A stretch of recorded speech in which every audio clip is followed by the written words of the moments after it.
শরীয়তপুরে ambulance আটকে নবজাতকের মৃত্যুর ঘটনায় মূল হোতা সবুজ দেওয়ানকে গ্রেফতার করা হয়েছে।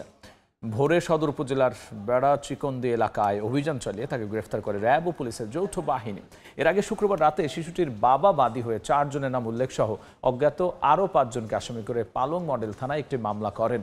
গত বৃহস্পতিবার শিশুটি জন্মের পর কিছুটা অসুস্থ থাকায় চিকিৎসকের পরামর্শে ঢাকায় নেয়ার পথে অ্যাম্বুলেন্স আটকে দেয় স্থানীয় সিন্ডিকেট সদস্য সবুজ দেওয়ান ও আবু তাহের দেওয়ান।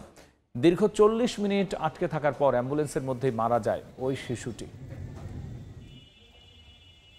এই জাহান্নামী আসামি এবং ঘটনার সাথে সম্পৃক্ত যারা আছে তাদেরকে অভিযান পরিচালনা করে আজ ভোর 5টা 15 মিনিটে এই জাহান্নামী 1 নং আসামি সবুজ দেওয়ানকে শরীয়তপুর জেলার পালং মডেল থানাধীন বেড়া চিকুন্দি হতে গ্রেপ্তার করতে সক্ষম হই।